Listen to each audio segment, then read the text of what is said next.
sehingga kita bisa hadir di ruangan yang berbudaya ini. Saya diterima untuk memberi orasi kebudayaan yang saya kasih judul kita dalam tentakel budaya postur. Budaya postur hari ini berada di dalam situasi kehidupan kita bersama. Pertanyaannya, apa sih budaya postur? Postur itu bahasa Inggris, dalam bahasa kita sebuah kebohongan. Jadi postur lebih menekankan kepada bukan pada fakta. Fakta sudah menjadi tidak berarti lagi bagi pemahaman postur. Bahkan mereka menyebut ada fakta alternatif untuk membuat narasi-narasi atau membuat sebuah tulisan yang berujung pada bagaimana menaklukkan logika. Postur pada dasarnya, kalau kita kaitkan dengan peradaban, kita masih ingat dengan peradaban postmodernisme. Postmodernisme lahir karena ada peradaban modern, ada sebuah budaya modern. Budaya modern tidak lepas dari pemikiran dalam hidup positifisme. Filsafat positivisme inilah yang membangun peradaban modern, juga didukung oleh filsuf radikal yang pernah berkata, "Cogito ergo sum." Aku berpikir maka aku ada. Karena itu peradaban modern selalu terkait dengan ukuran-ukuran sains. Postur menjadi prosedur sains. Jadi ilmu yang semu. Kapan istilah ini muncul? Istilah ini muncul tidak lepas dari seorang seniman yang berasal dari Serbia, Amerika. Dialah yang memperkenalkan istilah postur. Postur ini berkembang di dalam tatanan politik. Waktu itu ketika Inggris masih dalam naungan Uni Eropa, dia akan keluar dari Uni Eropa. Dan di situ beberapa wartawan, beberapa penulis sibuk ingin mengatakan kepada publik Inggris bahwa kalau Inggris keluar dari Uni Eropa itu lebih menguntungkan Inggris. Nah, ketika pemilihan Inggris betul-betul keluar dari Eropa. Waktu itu penulis, wartawan itu banyak sekali menggunakan fakta-fakta yang menyesatkan pikiran-pikiran masyarakat, sehingga masyarakat menganggap itulah sebuah kebenaran. Nah, celakanya dengan perkembangan teknologi informasi, postur ini semakin berkembang. Lebih gila lagi, banyak penulis, banyak wartawan, banyak juga seniman yang ikut terlibat di dalam membangun kebohongan-kebohongan.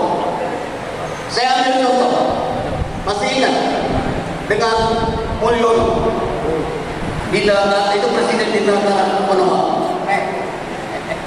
Presiden di negara Konoha itu pernah mengatakan bahwa ia akan mendirikan pabrik mobil yang disebut dengan SMK. Bahkan ketika Presiden Konoha ini menyebut sudah besar orang sekitar 6 ribuan. Sampai sekarang kita nggak tahu di mana mobil SMK ini. Nah, ini tidak lepas dari berita-berita yang berbau postur. Yang alhamdulillah seorang seniman juga seorang wartawan sudah tahu, kita sebut saja namanya Gunawan Muhammad. Gunawan Muhammad ini ketika melihat realitas yang terjadi dan dia menangis. Nah, pengakuan dosa itu saya berharap tidak terjadi pada semua di kota Palembang.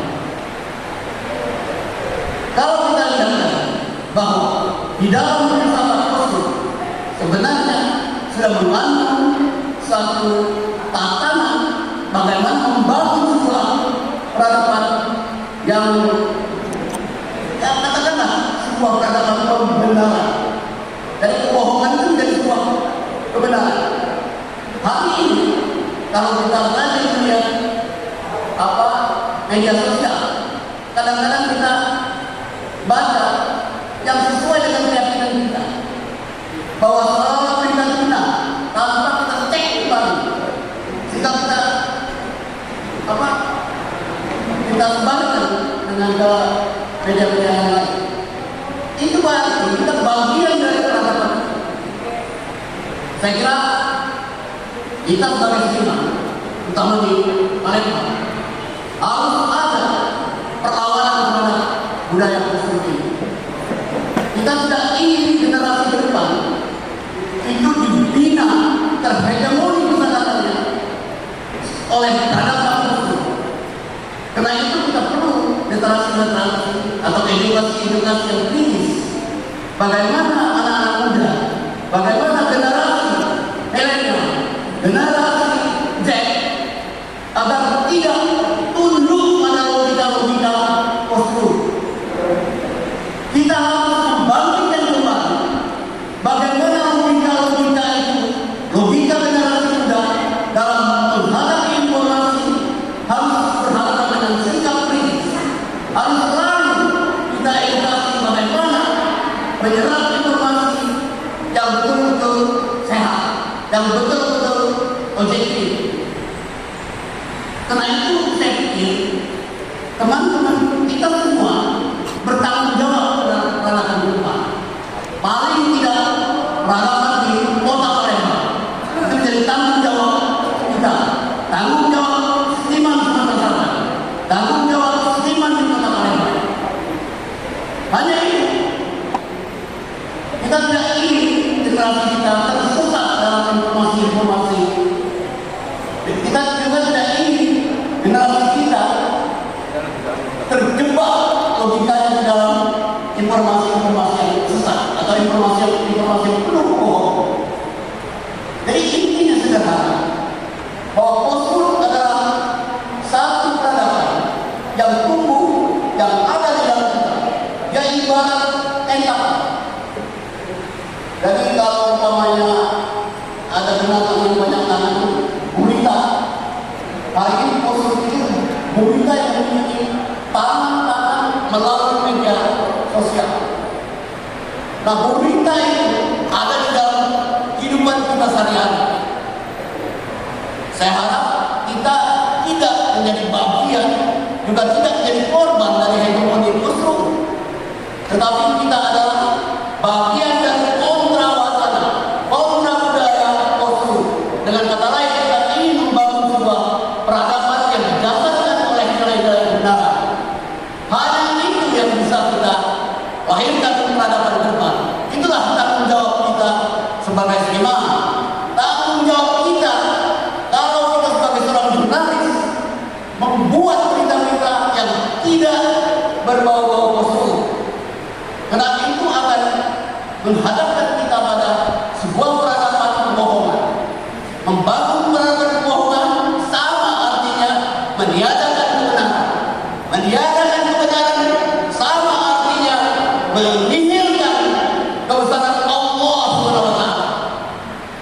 Jadi kebenaran bagi saya dalam kapital besar itu adalah hakikat dari Allah SWT.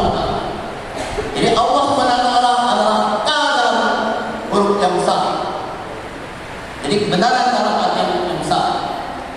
Nah, dalam konteks ini kita seniman hari ini melakukan musyawarah. Tentu saja musyawarah ini melahirkan pemimpin yang akan memimpin dari organisasi Jalan Setia Palembang. Kita berharap pemimpin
mendukung mereka. Itulah yang kita harapkan. Sebuah peradaban yang berangkat dari nilai-nilai benar, bukan nilai-nilai yang berangkat dari keyakinan personal. Kemudian ada keinginan untuk membangun opini publik yang penuh dengan kebohongan.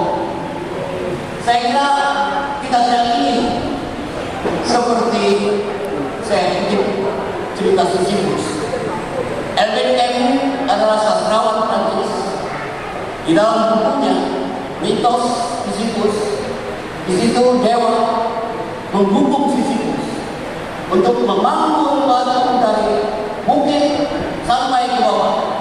Ketika batu itu sudah turun ke bawah, kemudian dewa mengangkat kembali batu itu untuk dipikul kembali oleh Sisyphus, dan berulang-ulang Sisyphus itu membangun batu itu dari atas ke bawah.